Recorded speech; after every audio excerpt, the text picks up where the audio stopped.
Alright, so let's you and I take a quick trip back to the mid to late 2010s. That's right, the days of Fortnite, fidget spinners, political bullshit, and K-pop, apparently. Oh yeah, and those shiny jeans with the rips and shit on them. It's 2015, and Knuckle Puck, Neck Deep, and State Champs all put out full-length albums. All of which, by today's standards, many consider to be pop-punk classics. Which feels fucking insane for me to say right now, because I vividly remember when these came out and how much hype there was. State Champs were doing Target ads, and Knuckle Puck was quickly becoming one of the biggest names in pop-punk. I was entering my mid-20s, and I remember this was a time that I really started to notice an expansion sort of going on in my taste in music. A lot of which had to do with openers I was seeing for bands like Knuckle Puck, Neck Deep, and State Champs, all of whom I saw in Chicago in the late 2010s. And go figure, bands like Hot Mulligan, Can't Swim, and Seaway started to flood my Spotify playlists. This was also the time I started noticing a change in scene, so to speak,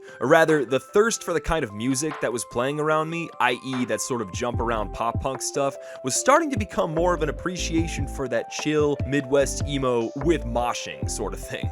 Like, have you ever had that gut instinct about a band? You know, when you see a band live and something about their performance just captures you, it's like you know this band is gonna be the next big thing in just a matter of time. Well, that's what this video is all about. These are 4 bands breathing new life into the emo and pop punk genres. And before you super fans get your torches and pitchforks like, what the f***? These are not new bands, god damn it, they've been around for years! Yeah, you're exactly right.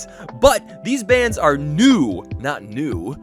What I mean by that is, for lack of better words, they reject the traditional norms of this specific genre. Bands that put their own modern takes on pop punk, emo, their own elements, if you will. Essentially, these are the bands that the next generation of emo and pop punk artists will cite as their influences. So let's cheers to number 1 on our list. Free Throw.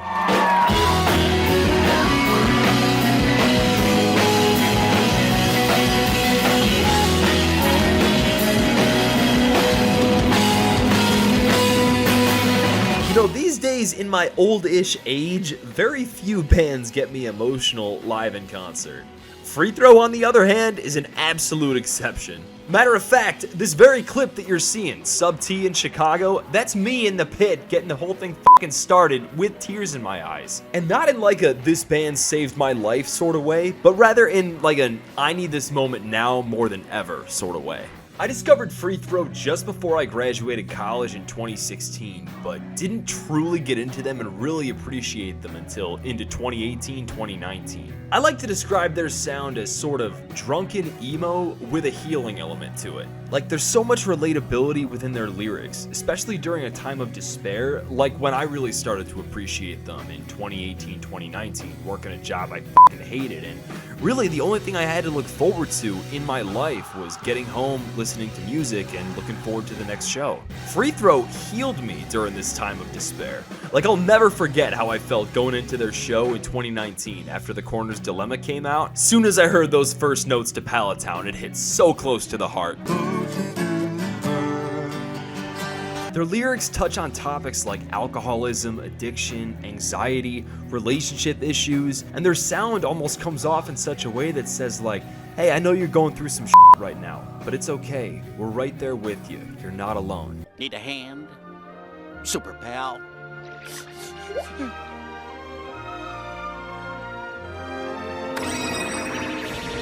From feeling awkward or alone at a party while being surrounded by a group of people, to drinking alone, to coping with things you can't control, Free Throw has a sound that feels so inherently natural to their lyricism. Smokes, let's go. And if you haven't noticed, I'm a big fan of their Trailer Park Boys references. Randy.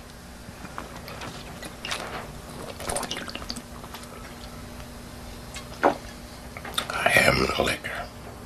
And speaking of references, our next band's song, Jimmy Neutron Had a Dog, So Why Can't I Have a Friend, is one of my all-time favorite emo tracks. And a real blast, if you know what I mean. Boo! You stink! Yeah, well, it's Hot Mulligan.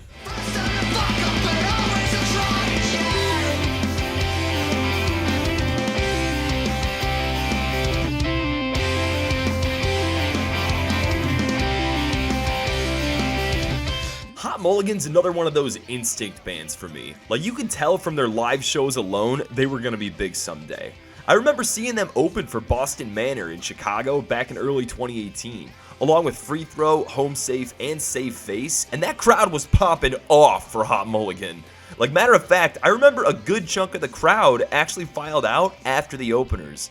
And not that Boston Manor wasn't worth seeing, but it reminded me of when I saw The Story So Far play with Good Charlotte back in 2016. TSSF played before Good Charlotte, and I shit you not, as soon as they finished their set, you could see flocks of people exiting the venue. They knew what kind of sound they were there to hear. Which I describe Hot Mulligan's sound as basically Midwest-emo meets Motion City Soundtrack meets Taking Back Sunday. Like, when I think Midwest-emo revival, I think Hot Mulligan. Not to mention, from the very beginning, crowds always showed out. And boy did they show the love. Let's fucking die! Pulling on the business and I'm hoping you won't be enough to get out of panic, cause I know the truth might be too much. I'm not enough. I can't think of any other band that modernized this sound in a more refined way than they have. From song titles to wheedly guitars to Tade's yelping voice that sounds like a combination of Patrick Stump, Brendan Urie, and Jonathan Cook, it all culminates into probably the finest example of new Midwest emo today. And also, some of the most fun shows I've ever been to in my life.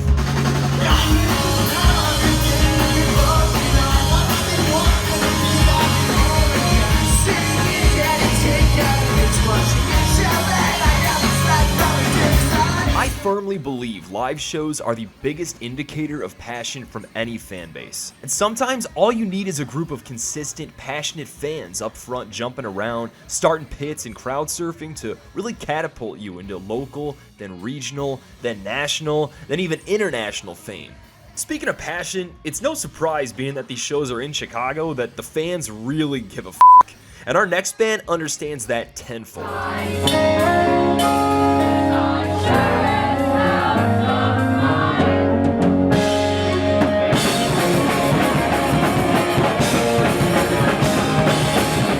Similar to Free Throw and Hot Mulligan, I discovered Belmont in my early 20s, actually in 2016 after my cousin put me onto them, and I remember her specifically telling me how much hype there was for them. Being from the Chicago suburbs, I'd been a fan of Knuckle Puck and like Real Friends since they were doing shows at Centennial Lanes and Tinley Park, but it had been some time since I discovered like a new pop punk band from around here that had really blow up. Belmont was it. I remember being right there at Township, seeing them play, being like, okay, this is the next generation of punk. This is it. These are the new local shows I'm gonna go to. Similar to Hot Mulligan shows, the crowds always showed out for Belmont, especially being that they're a Chicago local band. You kind of get special treatment in the Chicago scene when you're playing this kind of music.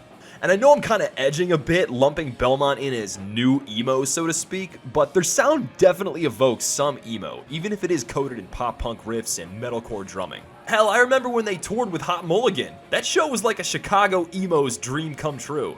Describing their sound, though, is honestly kind of hard, considering how innovative they've been over the years. But I guess nowadays, I would say, imagine if Knuckle Puck and Attack Attack had a baby. Boom, that's Belmont.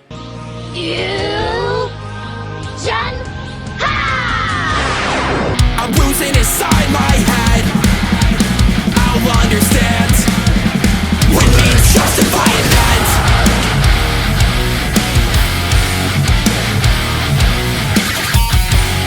Yes, hello. I was wondering if you could play that song again. The one that goes... I'd say innovation is at the core of what makes Belmont such an impactful and versatile band. Right there, that's what makes them new. Oh, did I say new? Because I mean new. I mean, like, actually new-ish to the scene. As am I in listening to their music. I'm telling you, I've been missing out on these guys. Arm's length.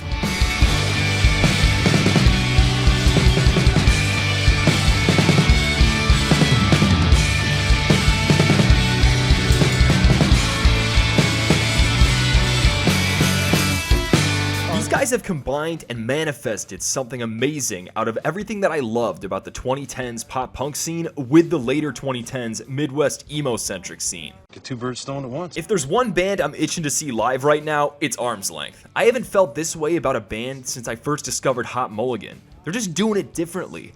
And that's what makes a new band new. A fresh, modern version of a sound we already know and love. That's what keeps the scene young and alive. It's music that'll make you feel all types of ways, from joyous to lethargic to nostalgic to absent-minded and just f***ed. More than any type of way though, I feel pissed because I only started listening to these guys this year and damn have I been missing out. I'll tell you someone who's not missed out on them, the pop punk apologist.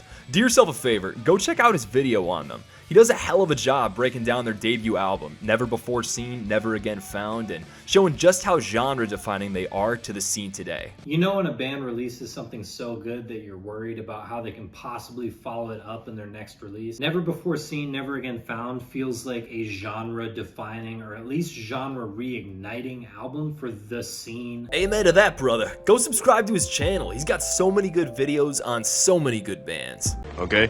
Do it. Do it. Well, that was fun. I'm gonna go unpack now because I'm still moving into my new place and I gotta go get rid of the bees that are making a nest out of my lawn chair. But hope you guys enjoyed that. By the way, I'm looking to start live streaming soon, so keep your eyes peeled on schedule announcements and all that stuff. And we can listen to music, laugh at random shit, and have a rip-roaring good time. But until then, I will catch y'all later. Peace.